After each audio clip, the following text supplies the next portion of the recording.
So, what is up, everyone? We have got a special guest today. We have got Joe Phillips, the OG drummer for the band Yumi at Six. You know them. He's also played with Escape Artists. Now, me and Joe, we actually went to the same college, which is how we know each other. We go way back to about 2007, right around the time that he was coming off of a tour with Paramore, which must have been nuts, you know, touring with Paramore when Haley was, what, 18, 19. What was that like? Because they were young. You guys were 16, and Paramore do not seem like a party band with all the, you know, the Christian background and stuff. They seem like the go to bed at 10 o'clock and wake up at 7 o'clock, and yeah. Yeah, they were definitely, but they were really lovely people. You know, they gave us the time of the day that I think a lot of the more senior bands tend not to, but they were fantastic. Yeah, it was a mad one. We didn't actually we didn't get on there for any other reason than a happy accident, to be honest. We actually had a show with Saosin that we were very, very lucky to jump on. There was 3 or 4 bands that they tried before us. After one had cancelled the show, we managed to get onto there with those guys, and the promoter liked us so much that they put us on the show with Paramore. So we were very fortunate to get where we were, playing the Colchester Arts Centre with Paramore, but you know they kind of welcomed us with open arms. Yeah, it was lovely to see that people, you know, not much more older than us that you know were doing what we wanted to do. Yeah, they did before, they were absolutely dousing themselves on Red Bull. It was amazing to see them sound check. You know, to see the professional musicians really give it their all, even through just a sound check. But I think the funniest point during that show is that not a lot of Americans have experienced Nando's, so we got to introduce them to that for the first time, which, you know, being 16, 17, it was quite. Yeah, it was pretty mental to be going to Nando's with Paramore, especially having their bodyguard outside. But yeah, it was just a fantastic experience to play with them, to be honest. And lo and behold, they liked us a lot, and we got to play with them again at Slam Dunk as well. So, you know, yeah, fantastic guys, really lovely guys. That's such a chance event that you happened to get on the bill playing with Saosin, and then that meant that you had to get on with Paramore. And, you know, to think of Paramore, a Reading Festival headlining band who also played like Wembley and the O2 and all of these massive arenas, to think of them playing art centres and tiny venues like the Boiler Room or the Islington Academy. So you weren't on like a full tour with them, you were just playing a few gigs with them and you knew them. That's right. Yeah, that's right. We just managed to hop onto these shows, luckily. I think Slam Dunk was probably the biggest show that we'd played to date at that point. So it was pretty amazing. Actually, do you know what? I've got it totally the wrong way around. It was the Saosin show that led to Slam Dunk. It's there we got to play with Paramore, and it's there that they invited us to come play with them at the Colchester Arts Centre. So my memory's a little bit hazy, so forgive me. But yeah, so it kind of went that way around. And we you know, when we got to Slam Dunk, you know, we were kind of introduced to things quite quickly. It was a big step up for us. And I think it was them that gave us the time of the day, like I was saying. And it was them that then invited us onto the Colchester Arts Centre show. So we got to play with them. I got to play with them twice before I parted ways. But yeah, no, it was truly incredible to play with those guys. Well, we had a lot of, let's say, conspiracy theories around your parting ways. There was like everyone else in college, like there was a lot of conspiracy theories going around. It's so funny because even the teachers were in on the conspiracy theories. And then, wow. Yeah, like I won't name them, but you know, because we didn't have that many teachers in that college. But there was things like the theory that management and the record label wanted Dan in the band because like they thought he was really good looking. There was like something about like that Kerrang wanted wanted a guy who looked similar to Josh or something like that. Like just something. What was the like? There were so many rumors going around. The rumor. That's the rumor. What can you confirm? Because no one's ever confirmed it because it was so long ago. What was the main reason? It was. I did think this question might come up. I've never really, gone on record with anything. I think they're great guys. I think they deserve to be where they are, and I think they've done an amazing, amazing job. It's unfortunate that I was asked to leave. Unfortunately, I was going through a hell of a lot of tough time at home during that period. I probably wasn't at my best, if I'm honest. In terms of how I was as a person. I had a lot to deal with at that point. Unfortunately, I think maybe management did have a little bit involved. I wasn't the most fittest guy out there. I'm 5'9", short, stocky, and Welsh, and I think that possibly might have to may have had something to do with it, but it wasn't the reasons I was given, unfortunately. But I think everything works out for the best. I think, Dan's done an amazing job in the band. I think he's the right fit for where they wanted to go.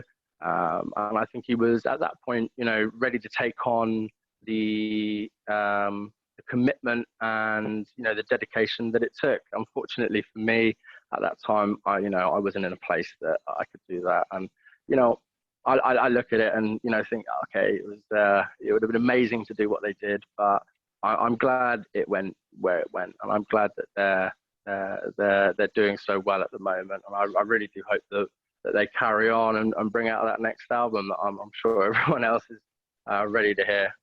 Yeah, but definitive answers go, it is what it was at the time, I think. Yeah, it happens. I've done a video on You Me at 6 before on this channel. And I was saying that the reason that they took off, like there were a few right place at the right time things, obviously, for example, the Saosin thing and the Slam Dunk thing as well, because these days, if you look at the Slam Dunk lineup, it's a big festival now compared to what it was 13 years ago. 13 years ago, it was more of lots of local bands come and they play this small festival, and maybe like a headlining act might be a fairly decently sized American band like Paramore at the time. But these days, Slam Dunk is Good Charlotte, Sum 41. It's these massive bands. Big bands. I think Paramore are too big to play it, but it was such an entry-level festival. Like last year, I think McFly played. The time before that, Busted played. They've had like Good Charlotte, Alexis on Fire, like Alkaline Trio did the year just gone as well. So if you get onto that, like that is such a big stepping stone. Like people don't realize that. Like it's different. If you play a festival, it's like the Warped Tour of England. Like if you got onto Warped Tour in America, like, and you were like Memphis May Fire, Mice and Men, all of those bands, Icy Stars, like suddenly you go from 0 to 100 quickly, and you guys did that. And I think though that even though, like I mentioned in my video about You Me at 6, Chris and Max, they would stay after hours writing songs. They would just like constantly playing, constantly writing. They were really committed to it, and they're good musicians. Do you think it was the management or a booking agent, or was it signing with a particular artist management that really like took them? Because for a local band from Weybridge, 5 16-year-olds from Weybridge to go like Slam Dunk Festival, Paramore, there's got to be like a manager or something, because you guys were kids. No, I mean we had. I mean, Josh, I have to give it to him. He was an absolute workhorse. He did a lot of our, the management and got us a lot of where the place, from what I remember from the period I was with them. Obviously we did have some influence afterwards, but to be honest, it was a very niche, magical time that I don't think will happen again in, maybe my lifetime. When I was a kid, everyone played instruments. Everyone was into the same bands. It was, I remember going to shows with Max before, we joined, even started the band, going to see, I think we went Newfound Glory, Blink 182. And it was the show that Max was asked to go up onto stage with Blink and go around with a water pistol. And I think that was the first time I met him. So everyone was into this type of music. Everyone wanted to do it, to play. And I think, I'm not saying it's changed so much, but it's definitely diminished as an art. But around that time, the thing to do on a Saturday night was go to a show. You would go into local shows, whether it would be, the church in your town or a community centre. I mean, we were all too young to be going to proper venues, but it was kind of whatever we got, I think Woking YMCA was another one, Coin Church in Weybridge, I think it was. There was a load of these venues scattered around, Backline being probably the main contestant that really helped the local scene and the local bands be able to get that experience and play with some bigger artists. So when we were playing these local shows, whether or not we were big at the time, there was still 60, 70 kids there. Yeah. And that combined with MySpace and that MySpace train that so many people rode, I think those two combined, and the fact that we were young to be doing what we were doing and playing at the level we were playing, and we had, Josh, Chewy, and Max, who were, fantastic songwriters, really amazing for their age. I think that was just a combination that seemed to work for us. I mean, it was lucky, it was right place, right time, it was sort of everything combined, if you will. But the jump really came from, I think, Josh getting us into the right place. He thought we were very lucky to get on that Saosin show, and I think that's what kicked us off for this. We had our own small time shows that we were playing, stuff like the Underworld, but it was never really with anyone that had already a name or had been signed before. So that Saosin show opened a door for us to meet Ben, who is the guy that runs Slam Dunk, who went on then to play Slam Dunk, which I think we opened up on that one. From that, we got on the show with Paramore, and from that, people started to actually take notice of us. And I think we signed with Primary Talent, with a guy called, I think it was Ben as well, Ben Wynn. And then it was him that started to go and push us onto those bigger shows. So I think the first one they played without me was with White Star at the Underworld. And I think that's where it really started to take off for them. White Star, Newfound Glory, and then I think they did Fall Out Boy, and then they did another Paramore. That's it. Yeah, something like that. And you're right though. People don't understand, and they will not understand no matter how we describe it. But the music scene back then was just nuts, because you guys knew me at 6. Like, you had everything laid out for you. Every gig, whether it be the Kingston Peel, Backline Studios, Islington Academy, there was always a 17, 18, 19-year-old photography student who wanted to do the professional shots. So you got absolutely. You got your professional live shots for free because they wanted to take them. They would upload them to MySpace, where you could download them for free and add them to your MySpace. The You Me at 6 had the MySpace game dialed, and the other thing was that the songs were unique, because 2005, 2006, your early music, like This Turbulence Is Beautiful, that had a few screams in it, but aside from that, like, everyone was trying to be deathcore, metalcore, death metal, or screamo, or post-hardcore. Bring Me the Horizon had just gone massive. I saw them in 2006 at Guildfest, and then there were all these Guildfest. Yeah, exactly. I haven't heard that one in a while. exactly, like the fact that we had local festivals like Guildfest, that we had venues, like 3 venues in every town, whether it be a church, a At least. YMCA, a recording studio that doubled as a venue, a rehearsal studio. Everywhere was a venue. These days, you can't get away with it because the No. fire safety regulations, no one's a fucking photographer, everyone's an Instagram model. And it's more difficult to promote the music because like these days, most artists use like Spotify, YouTube, and it's just getting lost in the sea of music. Back then though, you could record 3 songs in a cheap studio, upload it to Myspace, and before you know it, like 10 people, you know, like your friends would have it as their profile song, and then, you know, it would be Absolutely. big. And that was the beauty of it. I mean, it's Enter Shikari in a nutshell. You know, those guys are probably one of the best examples for that. You know, guys that did pretty much everything themselves.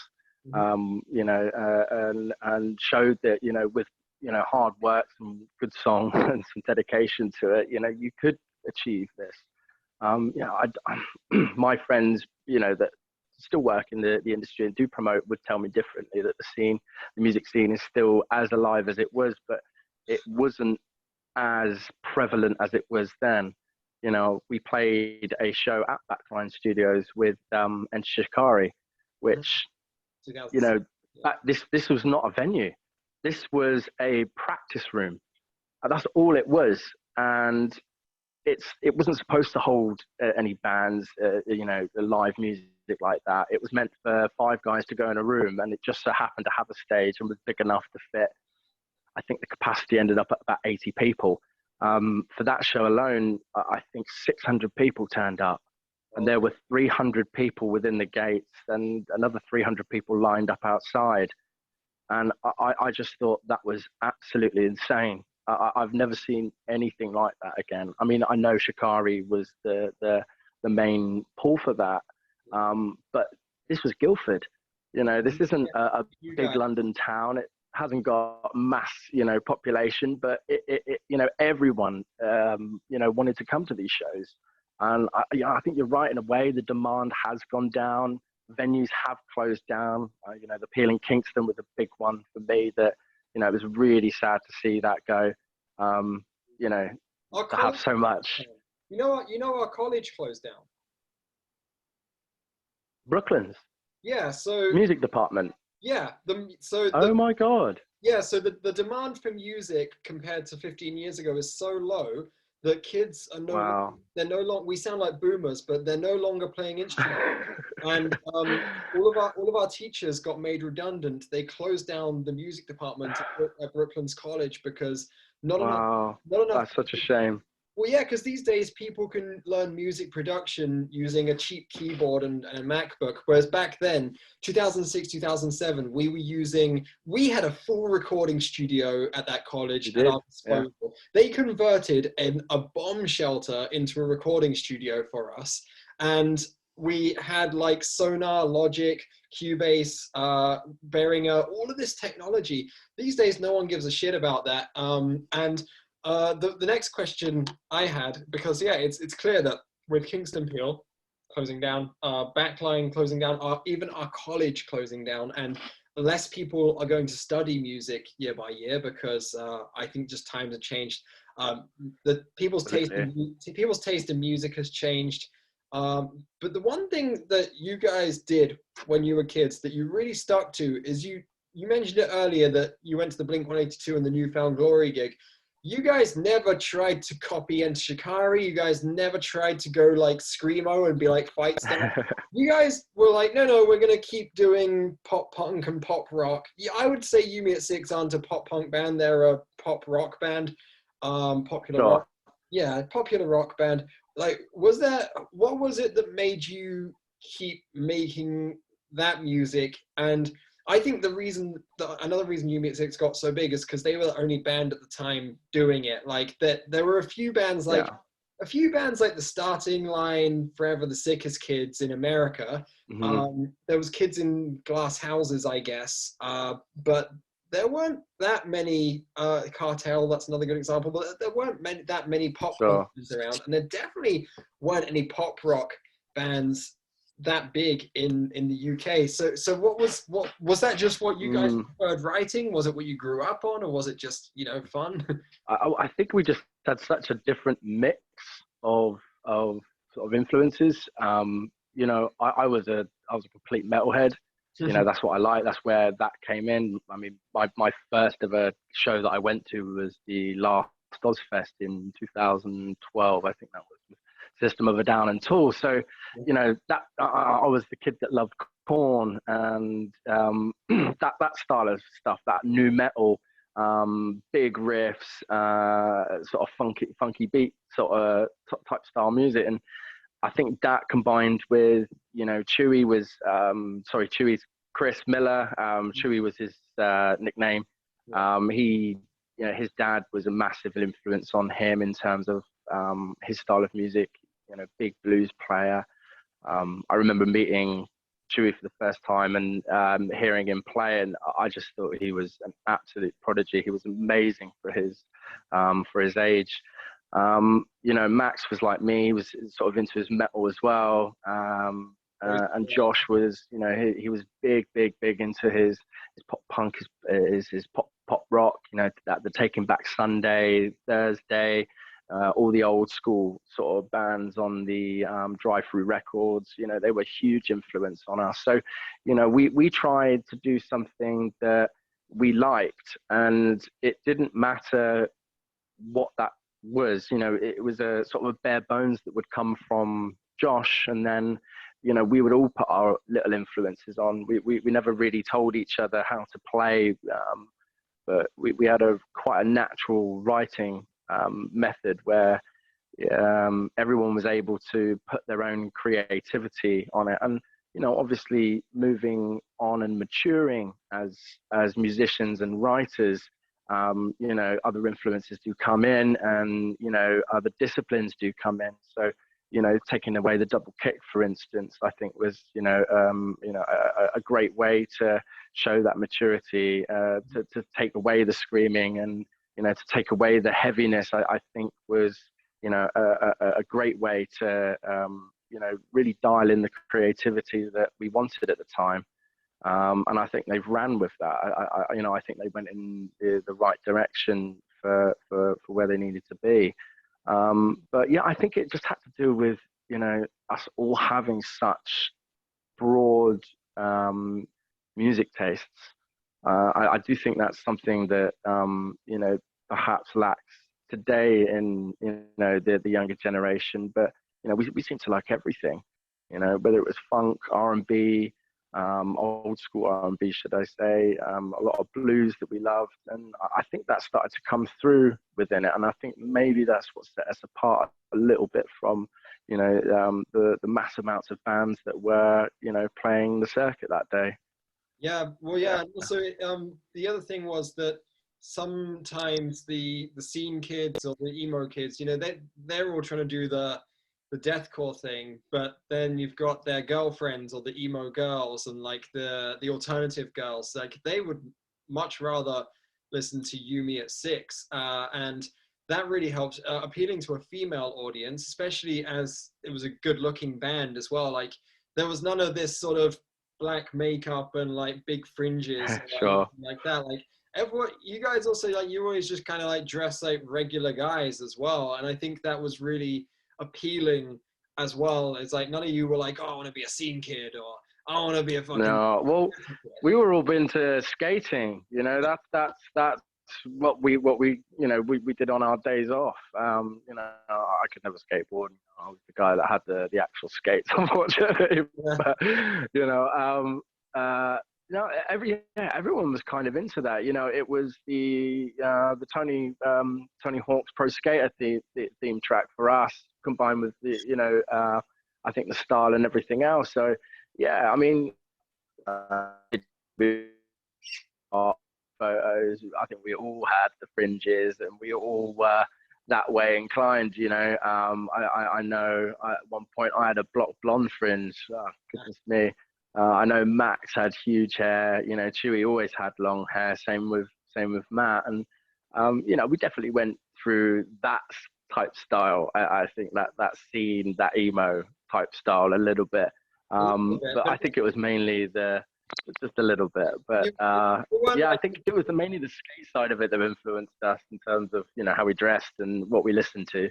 yeah, you weren't like the deathcore kids with like the big piercings and like the eye makeup. But the cool thing was that um, I remember girls would have your photos like in their MySpace profile and stuff like that, and they would have I the don't remember rumor, any of this. they would have the rumor or gossip as their profile song. So I really think that you guys appealed with not only having the more sort of gentle or more mainstream sounding music, but also a more mainstream look. You guys actually appealed more to the female audience. I actually remember that gig you were talking about, the Enshikari gig. Few months later, Yeah. a few months later, in I think it was about May 2007. It was right when I was finishing at school and about to join college. One girl I was friends with, I remember like her and all of her friends, they're all like jizzing in their pants, like, "Oh, Yumi at Six are playing backline," you know, like So I think that really helped as well, like appealing to a female audience, having a more mainstream sound, having Josh as the lead singer. Everyone like kind of had a bit of a crush on him from what I remember. Well, probably still do. I think that was just such a good move because there were these bands like there were these deathcore bands who were trying to be Bring Me the Horizon, and they were a dime. There was, yeah, yeah, I remember. So many of those, and then there were like the Wannabe Thursdays, and I remember there was that band Forever Wednesday from Woking as well. I remember that Yeah, all of these bands started calling themselves Forgotten Sunday and Forever Wednesday because they're all trying to be like Taking Back Sunday. You know, they're all trying to go off that. absolutely. You guys were just kind of like doing your thing, and I think it's nice that you realized that this is the music we're good at writing. This is the music that we Absolutely. actually grew up enjoying. We don't need to become a screamo band to fit in. We don't, and that works in the favor because people are like Yeah. they're the only band doing it. Well, that's it. We definitely got a lot of stick when we did, had the sort of combination of the two. That's for sure. There was a lot of speculation where people thought that we had other people that came in and did the scream for, the screaming side of it for us, but that was all Max and Josh. They could scream as good as the rest of them. But actually remembering back, we were on plenty of shows that we probably shouldn't have been. Shows that the real hardcore guys, the real heavy bands that were playing, and here we are, a lot of 16, 17-year-olds singing away these sort of poppy anthems, and we got a bit of stick. And I think once people started to come see that music a little bit more, and I think the promoters got a little bit more wise around the area and started putting on those shows where we were playing with stuff like Tokyo Rose, Kids in Glass Houses, and a little bit more our own. I think it really came into a scene itself, and it sort of did go away from the heavier side of things. Yeah, but I think it was good though. All of those guys that were playing heavy, they were all our friends. You got All Forgotten, and all those guys. Hearts Under Fire were the big one for us. We loved them. We loved to play with them. So more so it was, although we were playing with bands we probably didn't mix well with, or wasn't the right genre to us, it was just getting together with friends again and playing another show. Well, that's fine because like I said, that's how you're exposing yourself to a larger audience. Like it's totally fine for sometimes you see rap metal bands playing with metalcore bands, and sometimes you see metalcore bands playing with death metal bands, and sometimes you see pop punk bands playing with heavy metal bands these days. And Yeah. it not only did it expose You, Me at Six, and all the other bands to a more audience, because people going to see one band will then be like, oh cool, You, Me at Six playing, but also it meant that the girls in the audience who were less inclined to watch the deathcore band or the post-hardcore band had Yumi at Six, and that really, yeah, I think it really took off. I think I think really just having a unique look to yourselves and stuff, it was just really good marketing. And like you said, like the music scene at the time was thriving. It's It was not, amazing. yeah, I played in bands in 2010, 2011, and you did as well. You played in that band Escape Artists after You Me at Six Yeah.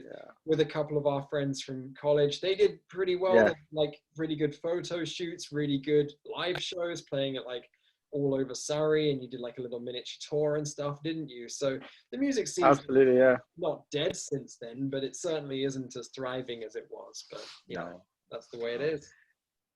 Absolutely, you know, unfortunately, you know, times move on, and you kind of do feel like you are sounding a little bit old by saying that. But you know, there was a big difference from those 5 years that I haven't been able to see again. A buzz, you know, almost a viral sensation in itself, that really kicked everything into gear, I think. And it was sad to see it all slightly diminish. You know, probably not for the worse, but I do think it takes away from people getting to play together, in a room and have that raw experience that, you know, sometimes you don't get playing in your bedroom over Zoom. Um, I think it does miss that. But, you know, the music scene at the moment, you know, it's still prevalent. There's still some amazing songwriters out there that are able to, you know, get their sound out in a completely different way now. You know, I mean, the game has just changed. The days of endless gigging is kind of over. But in a way, I can see it coming back that little bit more as things usually do. So I do hope that we get, you know, those local venues are looking to, you know, start supporting the younger bands. At the moment where I'm living in North Devon, there's a great music scene around here. There's a venue called the Palladium that's doing exceptional work. There's a couple of venues in Appledore that's doing some amazing work. And, you know, everyone down here is still playing. It's just, you need that help from, I think, from, you know, outside sources, you know, government funded stuff, that, you know, an actual place where we can do this that doesn't cost, hundreds and hundreds of thousands of pounds just to be able to start up. So I think it's still there. I think people still want to play, and I still think the youth are still, you know, interested in this. I just think it just needs more opportunity, you know, like we had with Brooklands, where you could go there, meet these guys, and then put this all into practice around, you know, 3 or 4 venues in each town. It's unfortunate now that, you know, as you said, that, you know, the venues, especially the ones that cater for people that are under 18, you know, make it nigh on impossible to be able to put on these shows. You know, Weybridge Coin Church was one of them that, my goodness me. There's no bands around to play them as much as well. Like back in 2006, 2007 with Myspace, that everyone was starting a band, and like if you went to a venue on a Saturday, then you went to the same venue the next Saturday, then you went to the same venue the next Saturday after that.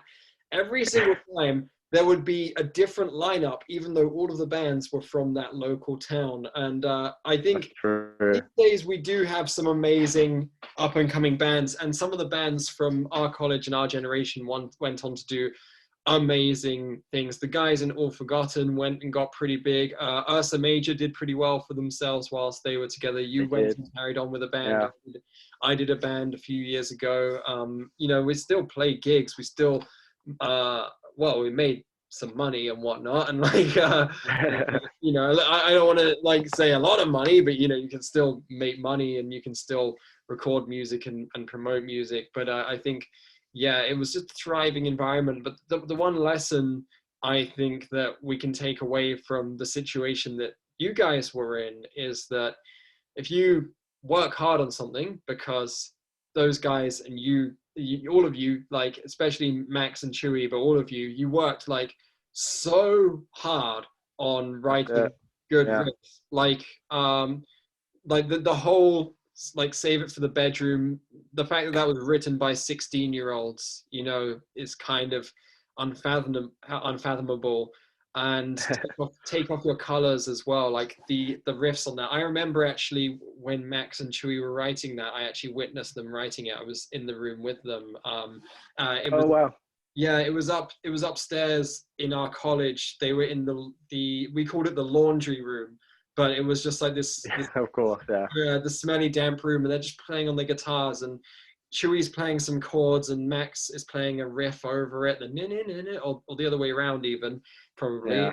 And it just goes to show that if you have something unique that you can offer, you can market yourselves well, and you work on it so hard to the point where hard work beats talent. Because most bands Yeah. most bands, when you go to a rehearsal studio, you spend 2 hours rehearsing, an hour shooting the shit, and an hour drinking or smoking or eating. Like, whereas you guys in Yumi at 6, you were like gig, rehearse, rehearse, rehearse, rehearse. So like, hard work, Absolutely. market yourself, believe in yourself, and yeah, work hard on it. I really, I definitely think hard work, is underrated, especially sometimes these days. But no, absolutely. We used to go in the studio. We'd do probably 8-hour practices, full day practices, yeah, and we'd be doing that 2 or 3 times a week. I think that's lost a little bit, sometimes, but hard work is to take. Obviously you have to have that talent. You have to have that special luck sometimes, but essentially, hard work is where it's at.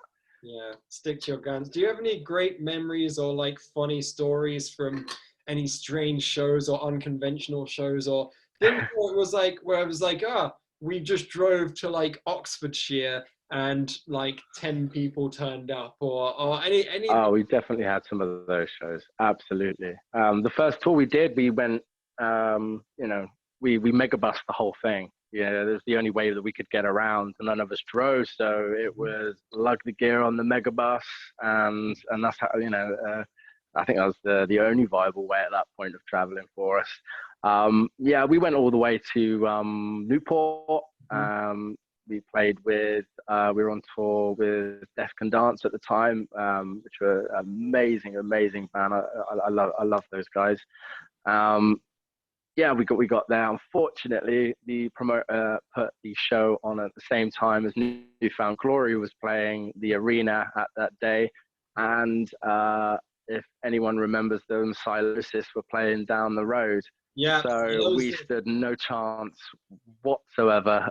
We had about 5 people that came to see us, and we were paid in a bag, like big black bin liner full of Super Tenant beer. I mean, it's not things you should be giving like 16, 17-year-olds, but that was it. And we're like, okay, well, have you still got the place that, that we said we could stay above the venue? And I'm like, yeah, follow me. And so we went out of the venue, of course, and we went up these, up into this random house, up the stairs. And it was above the venue, but it was something out of a horror movie. It was this whole flat was I just remember it being really dusty, and everything was covered in those sheets that you had, the dust sheets, as if someone was about to paint but just didn't get around to it. Old dusty bed, one couch, and in front of that couch was 2 TVs, one for normal TV and then one for the CCTV for the whole pub. And so we stood, we drank, and we watched the CCTV. And I think, at the time we were so, best pleased about, being there by ourselves with and a spoon flat babe. Sometimes with some questionable characters came up to the door, and yeah, we weren't too best pleased, but it was definitely an experience in itself. That's for sure. Mega busing everywhere, like carrying cymbals and a snare drum and a pedal and your stick bag. Oh well, I put the whole lot in my hardware bag, so it was the whole hardware bag was super heavy. And I remember walking up Bristol hill to the Croft with this huge hardware bag on my shoulder, lugging this stuff up. Everyone else had guitars and amps and that, and Yeah, Yeah, it was the sweaty Fender business. amps that some people would have the Marshall stacks, but most people would have the Fender amps, which are about this big. You could just about carry them with one arm. But I did the same thing when I was in a touring band. We had a gig in, I think it was Camberley, and Yeah. I lived in like Cobham, so it was like I took a train to Guildford, and then I went from Guildford to like Aldershot, and then Aldershot to Yeah. Camberley, or something like that, or Woking to Camberley. And this whole time I've got cymbals, and then I've got this duffel bag, like a ski bag, like where you would put skiing gear in it, and it's got my Oh, no pedal, way. it's got my pedal, my snare, my sticks, and I'm walking, I'm walking through Camberley, and I'm 15 years old. This stuff is heavy as shit. We're playing the Agincourt, which is a pretty big venue, like big bands, like Massive. yeah, like Played there a couple of times. It's a ridiculous sized venue. yeah, huge venue. It's like an old converted like disco hall that they turned into a venue. It's massive. Yeah.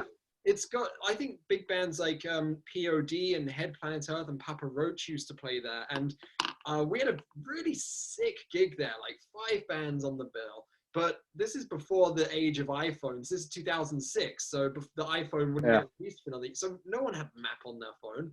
So I'm walking around like asking people for directions. Where's the Agincourt? Carrying 15 years old, carrying big duffel bag of drum gear. Unfortunately, fortunately, back in those days, though, people shared drum kits. They don't really do that anymore. But back in those days, people. They're not.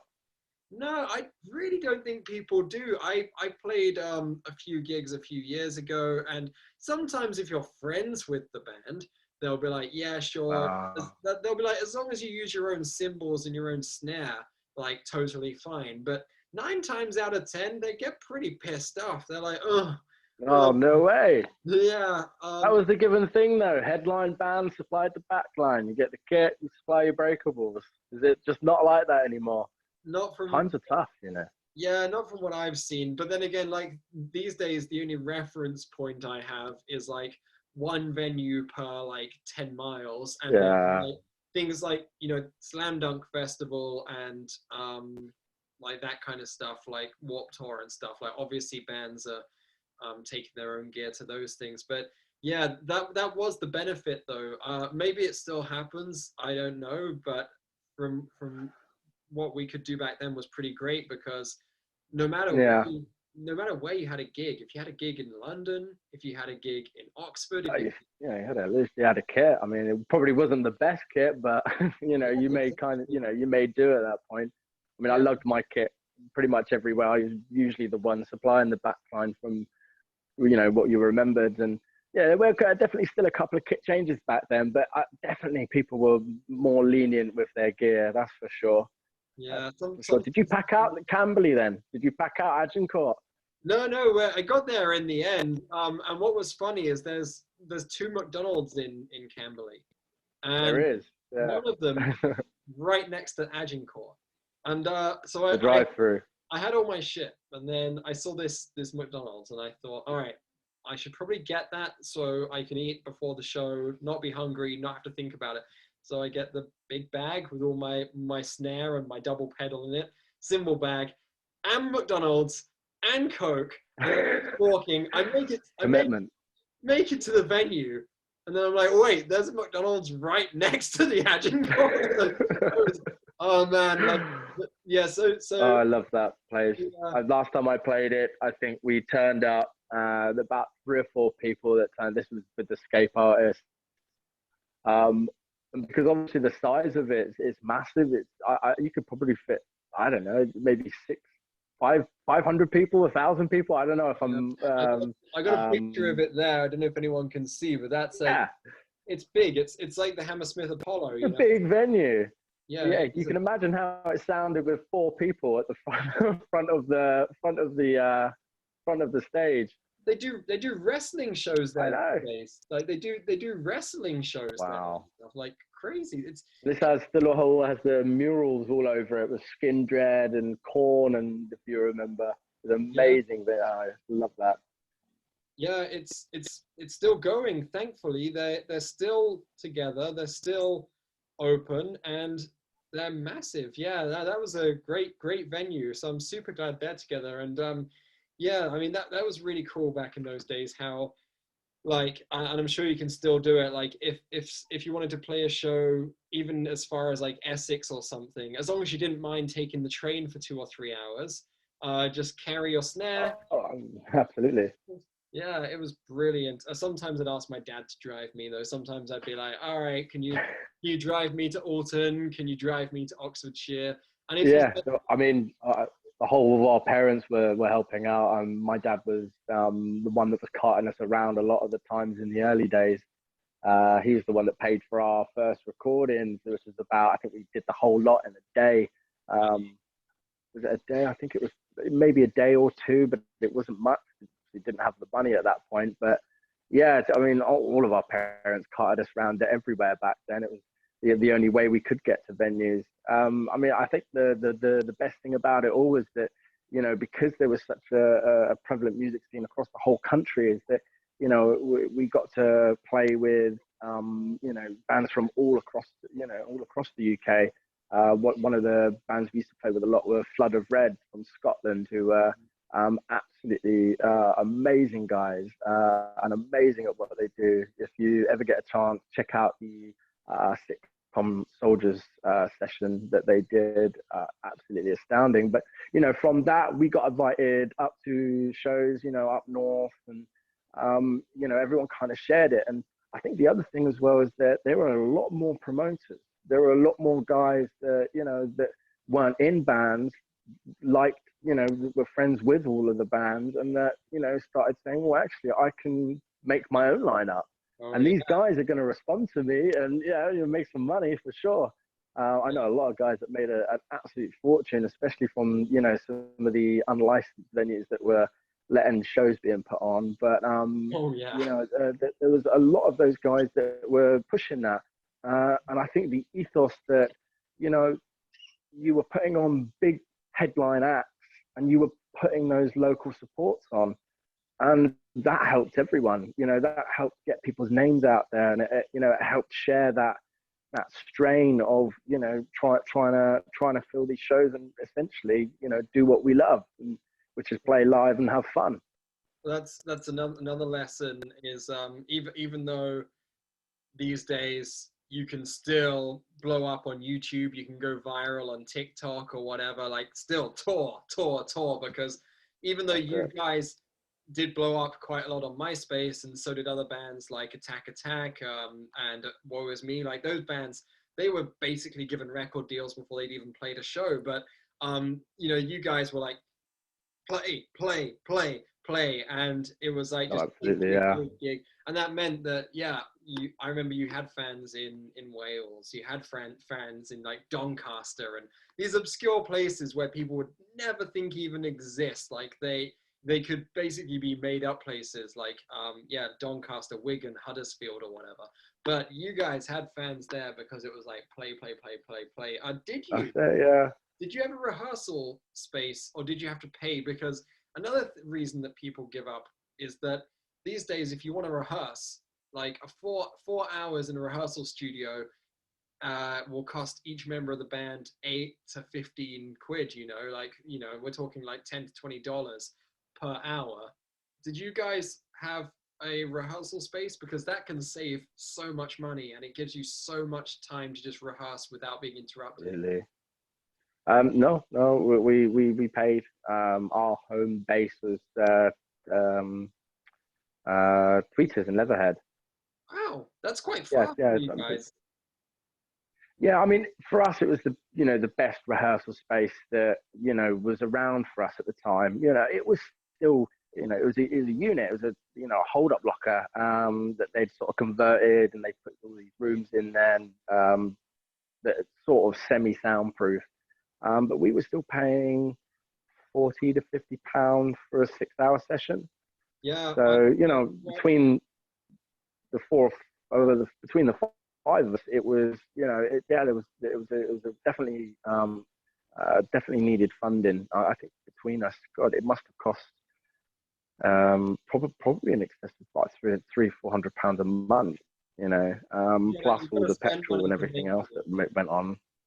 you gotta spend money to make money. But the cool thing was that once you got to Brooklands, at least at Brooklands College, you could use the rehearsal rooms there as well for free. Yeah, I mean, I don't think we actually ever did. I think maybe Josh came down for one or two, but we really relished, we really loved practicing where we were. We knew it really well. We had, you know, the right equipment that we wanted there. We had the right space, and we had the right time, I think, is the main thing, to sit down for 6 to 8 hours and be able to put that practice in. You know, it's a little bit difficult in other places, you know, stuff like college and that. But no, we didn't actually really practice too much. Well, I didn't practice too much with them in college. I know that I think they were looking at actually buying tweeters at one point.